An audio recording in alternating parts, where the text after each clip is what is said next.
बच्चों, आज के इस वीडियो में आपका बहुत बहुत स्वागत है। मैं अभी आपको महाभारत की कथा के पाठों को पढ़ा रही हूँ। तो मैंने आपको 1 से 10 तक के पाठ, लाख का घर तक पहले के अंश में पढ़ाया था। फिर मैंने आपको 11 से 20 तक के पाठों को समेटने की कोशिश की है, जो आपके पाठ्यक्रम का हिस्सा है। तो उसमें मैंने आपको जरासंध तक की कथा पढ़ा दी है। और अब आगे की कथा में शकुनी का प्रवेश जो पाठ है वहाँ से शुरू होगा। पाठ 15 है जो। तो जरासंध की कथा का जो अंश था, मैं वो थोड़ा सा आपको याद दिला दूं कि जरासंध की कथा में जरासंध एक पराक्रमी राजा था। और जब युधिष्ठिर को ये लगा कि वो राजसूय यज्ञ करना चाहते हैं, तो कृष्ण ने उन्हें समझाया कि नहीं, राजसूय यज्ञ तो वही कर सकता है जिसने सबको अपने अधीन कर लिया हो, जिसने सारे लोगों पर अपना वश चला के रखा हो। तो मगध के राजा जरासंध की बात उठी। जरासंध ने सारे राजाओं को अपने अधीन करके कैद कर लिया था। उसके पास अपार शक्ति थी, यहाँ तक कि शिशुपाल भी उससे डरता था। तो कृष्ण भगवान ने युधिष्ठिर को ये समझाया कि आप इसका विचार छोड़ दीजिए। भीम नहीं माने। भीम ने कहा कि मेरी शक्ति, मेरा बल, अर्जुन का शौर्य, सारी चीज़ें मिलके अगर हम जरासंध का सामना करेंगे तो हम क्यों नहीं जीत सकते। फिर अर्जुन ने कहा कि फिर तो हमारा क्षत्रिय होना ही बेकार है अगर हम उसका सामना न कर सकें। अंततः कृष्ण भगवान ने सहमति दी और सारे लोग वहाँ पहुँचते हैं। फिर भीम और जरासंध का वध करने के लिए भीम और जरासंध का युद्ध होता है और उस युद्ध में पांडव विजयी होते हैं। तो इस तरीके से ये जरासंध की कथा मैंने आपको पिछले वीडियो में बताया है। तो मैं अब आपको आगे के अंश में ले चलती हूँ। यद्यपि मैंने पीछे के अंश की कथा को इसलिए याद दिला दिया ताकि आपको पढ़े हुए पाठ की पुनरावृत्ति हो जाए, फिर मैं आगे की कथा पढ़ाऊँ। तो मैं अब आपको आगे शकुनी का प्रवेश जो पाठ 15 है, अब मैं उसे आपको पढ़ाऊँगी। तो पाठ 15 शकुनी का प्रवेश जो है, अब मैं उस पाठ पर आ गई। तो एक दिन युधिष्ठिर ने अपने भाइयों से कहा, भाइयों, युद्ध की संभावना ही मिटा देने के उद्देश्य से मैं शपथ लेता हूँ कि आज से 13 वर्ष तक मैं अपने भाइयों या किसी और बंधु को बुरा भला नहीं कहूँगा। सदा अपने भाई बंधुओं की इच्छा पर ही चलूँगा। मैं ऐसा कुछ नहीं करूँगा जिससे आपस में मनमुटाव होने का डर हो, क्योंकि मनमुटाव के कारण ही झगड़े होते हैं। इसलिए मन से क्रोध को एक बारगी निकाल दूंगा। दुर्योधन और दूसरे कौरवों की बात कभी न टालूंगा, हमेशा उनकी इच्छा अनुसार काम करूंगा। तो अब देखिए, यहाँ पर युधिष्ठिर एक दिन बैठे बिठाए, क्योंकि अपने भाइयों को बहुत मानते थे, तो उन्होंने आपस में बातचीत की कि कुछ ऐसा किया जाए कि युद्ध की संभावना जो है हमेशा हमेशा के लिए मिट जाए और कोई ऐसी दिक्कत फिर ना आए। ये सारी बात कह के उन्होंने ये सोचा कि क्यों ना ऐसा किया जाए कि न दुर्योधन से न कौरवों से कोई युद्ध या झगड़ा कभी हो और न आपस में किसी भाइयों से हो। तो ये सारी बातें युधिष्ठिर ने प्रस्ताव के रूप में रखा। युधिष्ठिर की बातें उनके भाइयों को भी ठीक लगी। वे भी इसी निश्चय पर पहुँचे कि झगड़े फसाद का हमें कारण नहीं बनना चाहिए। उधर युधिष्ठिर चिंतित हो रहे थे कि कहीं कोई लड़ाई झगड़ा ना हो जाए, और इधर राजसूय यज्ञ का ठाट बाट तथा पांडवों की यश समृद्धि का स्मरण ही दुर्योधन के मन को खाए जा रहा था। अब राजसूय यज्ञ करके युधिष्ठिर तो प्रतापी राजा बन चुके थे। दुर्योधन को ये बात सहन नहीं हो रही थी।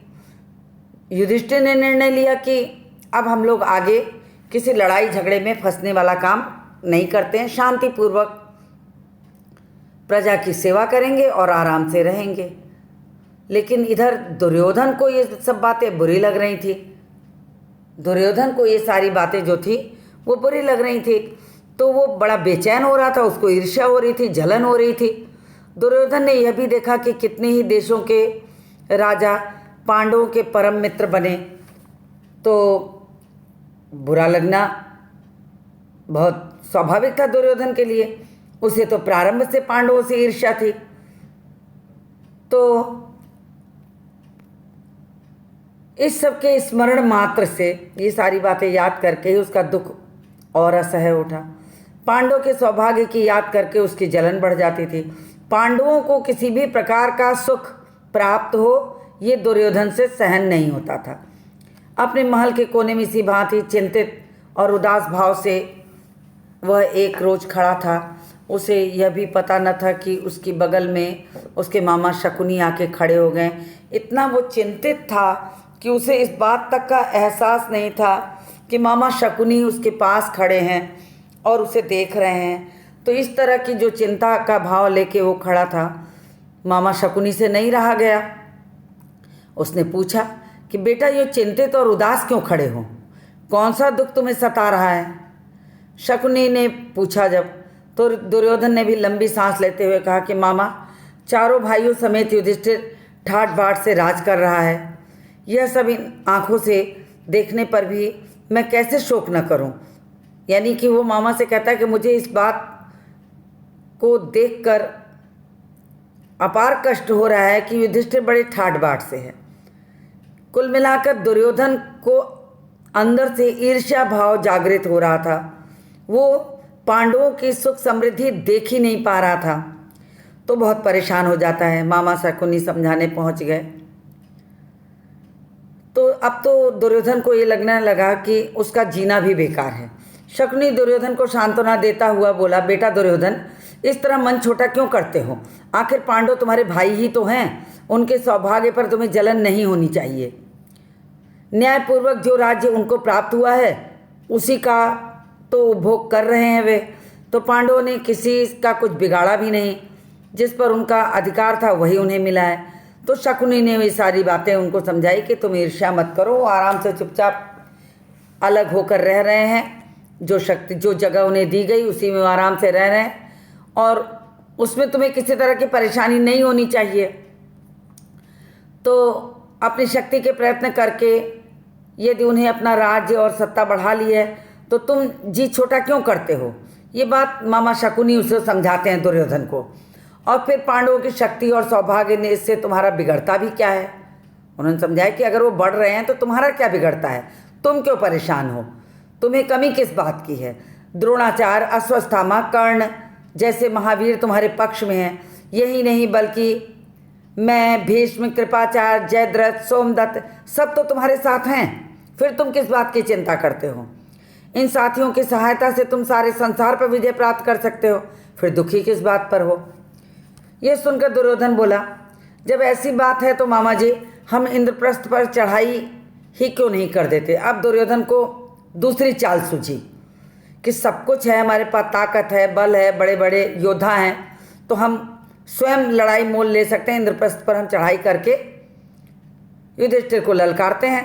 शकुनी ने कहा, युद्ध की तो बात ही न करो, यह खतरनाक काम है। तुम पांडवों पर विजय पाना चाहते हो तो युद्ध के बजाय चतुराई से काम लो। अब मामा शकुनी ने अपना षड्यंत्र खेलना शुरू कर दिया और समझाया कि तुम युद्ध करके क्यों बदनाम होना चाहते हो? कुछ ऐसा काम करो कि सांप भी मर जाए और लाठी भी न टूटे। तो तुम कुछ और चतुराई से रास्ता निकालो। मैं तुमको ऐसा उपाय बता सकता हूँ जिससे बगैर लड़ाई के युधिष्ठिर पर सहज में विजय पाई जा सकती है।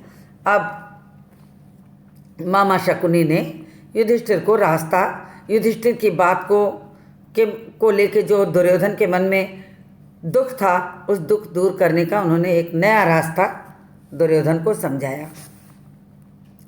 दुर्योधन की आंखें आशा से चमक उठी कि अब मामा क्या बताने वाले हैं, जरा सुने तो उसने पूछा कि बताइए कौन सा उपाय बताते हैं। तब शकुनी ने कहा, दुर्योधन, युधिष्ठिर को चौसर के खेल का बड़ा शौक है पर उसे खेलना नहीं आता। हम उसे खेलने के लिए न्योता दें तो युधिष्ठिर अवश्य मान जाएगा। तुम तो जानते हो कि मैं मजा हुआ खिलाड़ी हूँ, तुम्हारी ओर से मैं खेलूँगा युधिष्ठिर को हराकर उसका सारा राज्य ऐश्वर्य बिना युद्ध के आसानी से छीनकर तुम्हारे हवाले कर दूंगा। तो ये सारी बातें शकुनी ने दुर्योधन को समझाई कि तुम मुझे जानते ही हो, मैं एक अच्छा खिलाड़ी हूँ, तुम उन्हें न्योता भेजो, वे आते हैं, मैं उन्हें हराकर सारा राज्य वैभव सब तुम्हें जीत कर दे दूंगा। इसके बाद दुर्योधन और शकुनी धृतराष्ट्र के पास गए और शकुनी ने अपनी बात महाराज धृतराष्ट्र से कही, समझाई उनको कि देखिए आपका बेटा दुर्योधन जो है उस शोक और चिंता से के कारण पीला पड़ गया है। धृतराष्ट्र तो देख सकते नहीं थे, तो मामा शकुनी जो समझाएंगे वो सुन सकते थे, तो वो सुनना शुरू किए। उन्होंने दुर्योधन के दुख को बढ़ा चढ़ा करके धृतराष्ट्र को बताया। अंधे और बूढ़े धृतराष्ट्र को अपने बेटे पर अपार स्नेह था, तो पुत्र मोह ने ही तो महाभारत की रचना कर दी। इस पुत्र मोह के कारण ही तो ये हुआ। अगर धृतराष्ट्र दुर्योधन को समझा ले जाते, परिस्थितियों को संभाल लेते, तो संभवतः इतना बड़ा कांड ही ना होता। तो शकुनी की बातों से वह सचमुच बड़े चिंतित हो गए कि अरे बेटे को इतना बड़ा कष्ट। उन्होंने बेटे को गले से लगाया, फिर पूछा कि तुम्हें किस बात का दुख है, तुम्हारे पास ऐश्वर्य की क्या कमी है, सारा संसार तुम्हारी आज्ञा से चल रहा है, तुम चिंता किस बात की कर रहे हो। लेकिन शकुनी ने धृतराष्ट्र को सलाह दी कि चौसर के खेल के लिए पांडव को वो बुलाना चाहता है। तो अंत में धृतराष्ट्र को समझाने का काम करने के लिए दुर्योधन और शकुनी धृतराष्ट्र को समझाना शुरू कर दिए। दोनों के इस आग्रह करने पर धृतराष्ट्र ने तुरंत हाँ नहीं की। फिर वो समझने के लिए सोचने लगे, सलाह मशवरा करने लगे कि विदुर से समझ लेते हैं। तो इस तरीके से उन्होंने सोचा कि विदुर से सलाह कर लें, वो उनके प्रधानमंत्री थे, तो और उनकी समझदारी पे उन्हें संदेह भी नहीं था। तो उन्होंने उनसे सलाह की और पूरी बात बताई। सलाह लेने के बाद कुछ तय करना ठीक होगा। तो दुर्योधन को विदुर से सलाह करने की तो बात ही पसंद नहीं आई कि धृतराष्ट्र राजा होके विदुर से सलाह करे। धृतराष्ट्र बोले, जुए का खेल जो होता है वैर विरोध का जड़ होता है। समझाने की कोशिश धृतराष्ट्र ने भी दुर्योधन को बहुत की थी, लेकिन बेटा मानने वाले को तैयार ही नहीं था वो बिल्कुल इस बात को।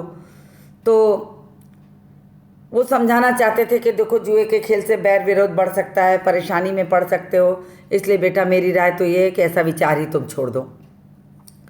लेकिन दुर्योधन अपने हट पर बिल्कुल दृढ़ था और निश्चय करके बोला, चौसर का खेल कोई हमने थोड़े ईजाद किया है, मतलब हमने थोड़े इसकी खोज की है, ये तो हमारे पूर्वजों के द्वारा हमेशा हमेशा से चलता चला आया है।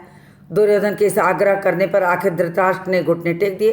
कहने का मतलब कि दुर्योधन और शकुनी ने मिलकर इस तरह से धृतराष्ट्र को समझाया कि अंततः वो भी मानने को मजबूर हो जाते हैं और सभा मंडप बनाने की आज्ञा दे देते हैं।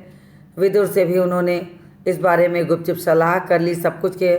तो विदुर बोले, राजन सारे वंश का इससे नाश हो जाएगा। विदुर ने समझाने की बहुत कोशिश की कि देखिए ये सारे फसाद की जड़ बन जाएगा, सारा वंश खत्म हो जाएगा, मनमुटाव और झगड़े फसाद से कुछ मिलना नहीं है, भारी विपदा आ जाएगी। आप इसे समझाइए कि इसको यहीं विचार मन से निकाल दें, रोक दें, ऐसा करना उचित नहीं है। तो धृतराष्ट्र ने कहा, भाई विदुर, मुझे खेल का भय नहीं है, लेकिन हम क्या कर सकते हैं, सो तुम ही युधिष्ठिर के पास जाओ और मेरी तरफ से खेल के लिए न्योता देकर बुला लाओ।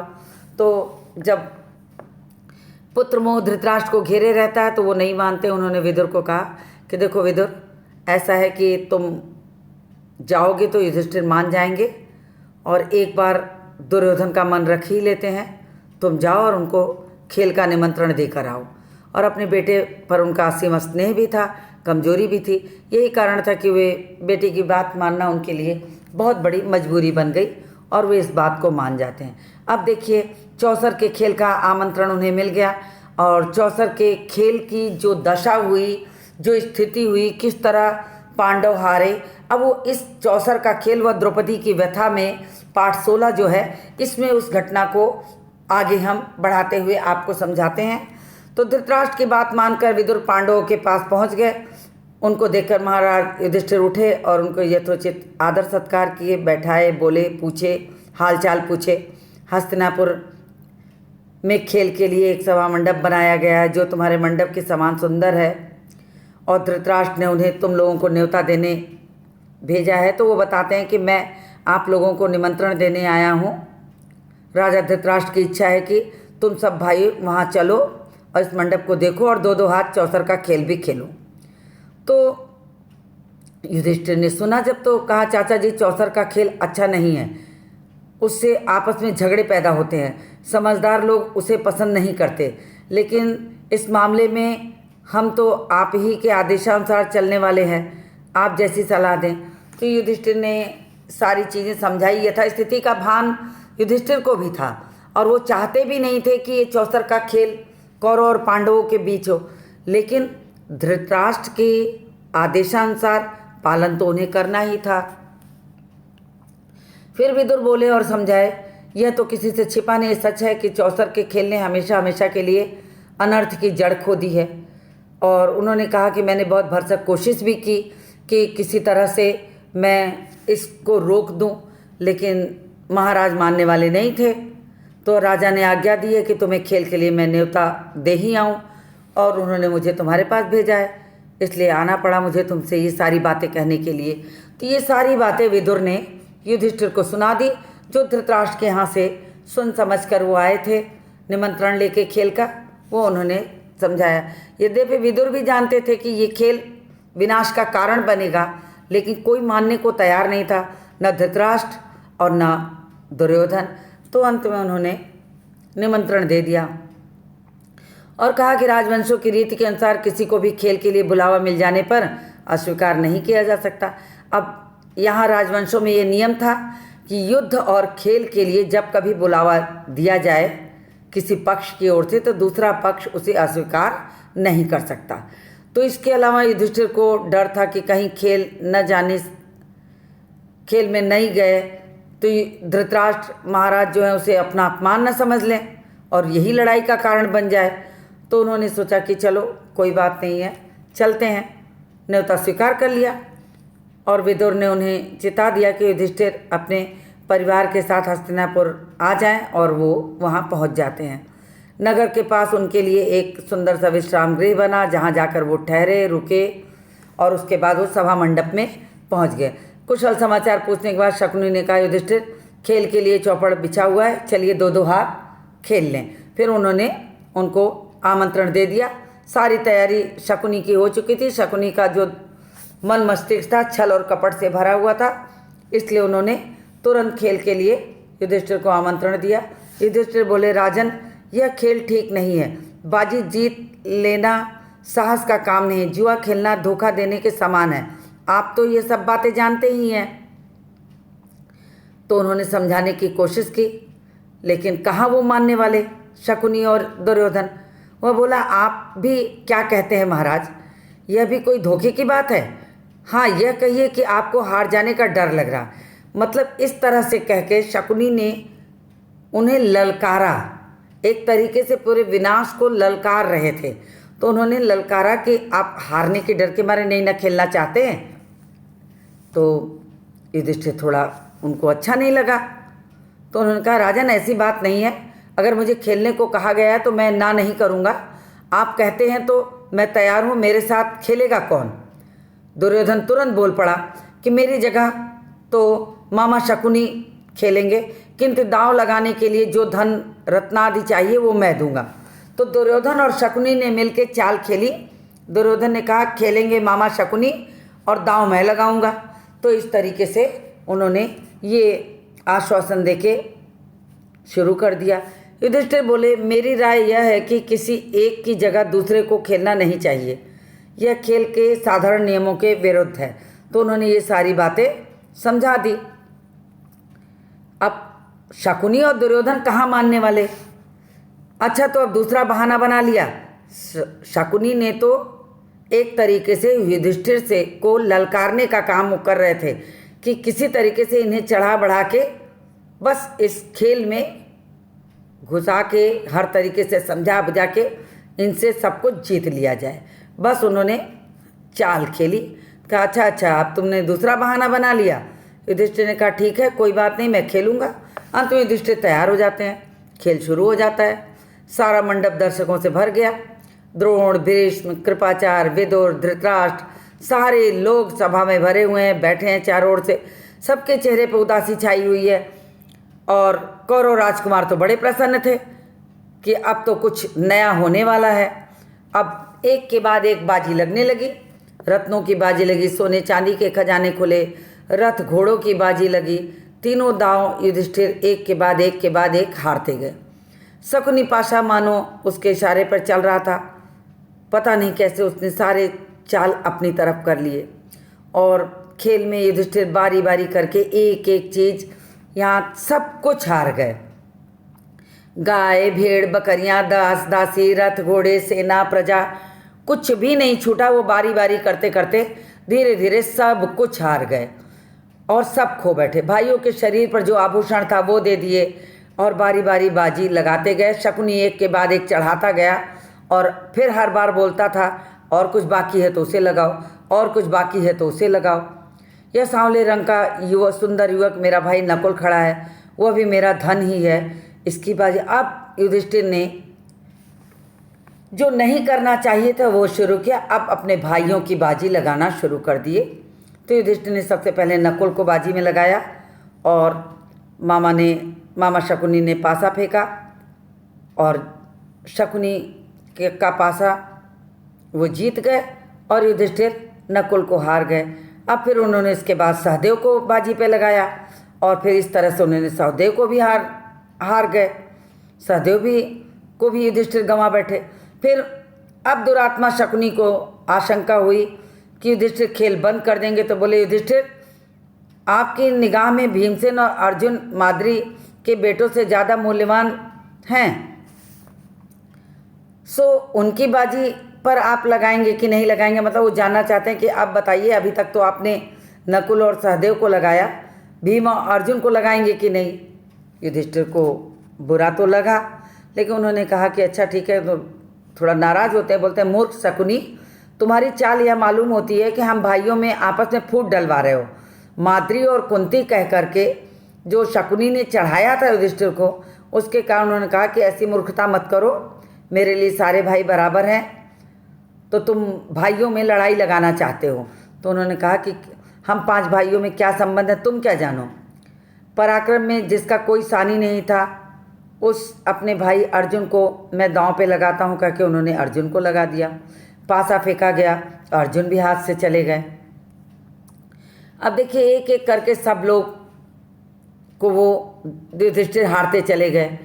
फिर इसी क्रम में उन्होंने बाकी लोगों को भी लगाया, फिर भीमसेन को लगाया, भीमसेन भी हाथ से निकल गए। अब शकुनी ने सोचा कि अब क्या करूं, तो उसने तब भी पीछा नहीं छोड़ा और फिर पूछा कि और कुछ लगाना हो तो लगा लीजिए। युधिष्ठिर ने कहा, हाँ इस बार तुम जीत गए, मैं खुद को तुम्हारे अधीन करता हूँ, और स्वयं को बाजी पे लगा दिए। और स्वयं को बाजी पे लगाकर उन्होंने पासा फेंका, फिर वो हार गए।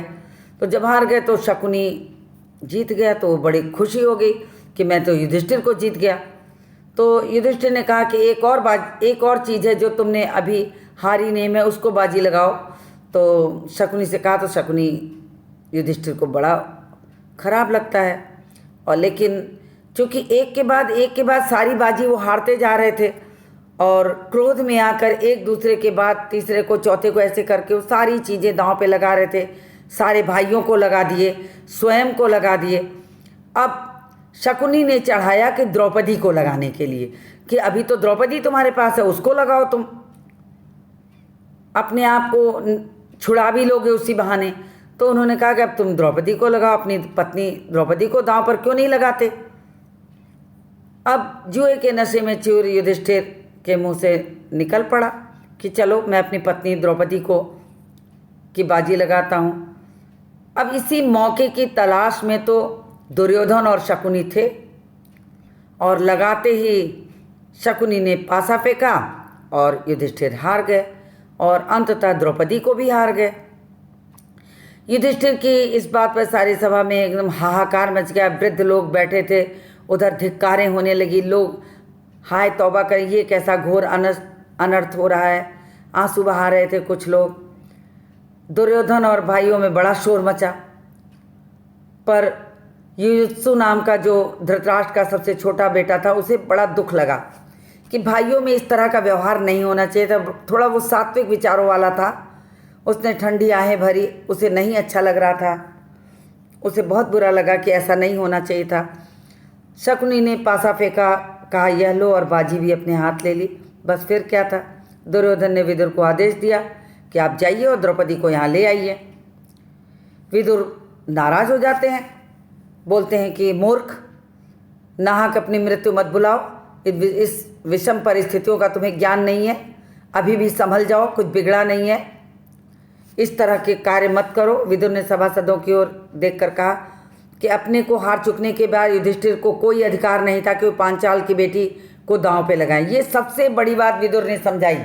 जब युधिष्ठिर स्वयं को हार गए थे तब उनके पास कोई अधिकार नहीं था कि वो पांचाल पुत्री को, द्रौपदी को दांव पे लगाते। विदुर की बातों से दुर्योधन को भी नाराजगी, वो भी गुस्सा होकर बौखला पड़ा और विदुर प्रतिकामी को बुलाता है, दूत को बुलाता है। विदुर तो हमसे चलते हैं और पांडवों से डरते हैं, तुम जाओ रनिवास में और द्रौपदी को बुला के लाओ। अब वो तो दूत था, उसे क्या फ़र्क पड़ता है वो, लेकिन वो भी आदेश का पालन करने के लिए जाता है और द्रौपदी से कहता है कि द्रुपद राज की पुत्री, चौसर के खेल में युधिष्ठिर आपको हार गए हैं, इसलिए आप दुर्योधन के अधीन हो गई हैं। राजा की आज्ञा है कि आप महल यहाँ से उठ करके सभा में आइए। धृतराष्ट्र के महल की दासी का काम करना है, आप वहाँ चलिए। तो उन्हें बुलाते हैं। सारथी ने जुए के खेल में जो कुछ हुआ था सारा हाल द्रौपदी को बता दिया। अब प्रतिगामी से वो बोल पड़ी कि जाओ, पहले सभा में जाओ और उन हारने वाले जुए के खिलाड़ियों से पूछो कि वह अपने को पहले हारे थे या मुझे। तो सारी सभा में तब जो उत्तर मिलेगा वो आकर मुझे तुम बताओ। प्रतिगामी फिर जाता है, फिर वही प्रश्न पूछता है जो द्रौपदी ने उनसे कहा था। और फिर द्रौपदी प्रतिगामी से कहा कि द्रौपदी से जाकर कह दो कि वह स्वयं ही आकर अपने पति से प्रश्न कर ले। तो युधिष्ठिर ने समझाया कि तुम आओ, जाओ, दूत से कहते हैं कि जाओ तुम द्रौपदी से कह दो कि वो आकर मुझसे स्वयं पूछ लें। फिर जाता है दूत रनिवास में और द्रौपदी से सारी विनम्रतापूर्वक सारी बात कहता है। द्रौपदी ने कहा कि मैं वहाँ नहीं जाऊँगी। अगर युधिष्ठिर जवाब नहीं देते तो सभा में जो सज्जन विद्यमान है तुम मेरा प्रश्न उनसे पूछो। फिर प्रतिगामी लौट के सभा में जाता है, उनसे पूछता है सारा कुछ। लेकिन दुर्योधन को बहुत गुस्सा आता है, वो झल्ला पड़ता है। फिर उसने दुशासन को चढ़ा दिया और कहा कि यह सारथी भीमसेन से डरता है, तुम जाओ उस घमंडी औरत को पकड़ के ले आओ। अब दुशासन जो रहता है जाता है, द्रौपदी को बालों से पकड़ता है, गहने तोड़ता हुआ, घसीटता हुआ बलपूर्वक। द्रौपदी की दीन दशा को देखने के बाद भी फिर भी वो उसे घसीटता हुआ वहाँ सभा में ले आता है। तो धृतराष्ट्र के एक बेटे विकर्ण को बड़ा दुख होता है कि अरे ये कैसा सभा का नियम है।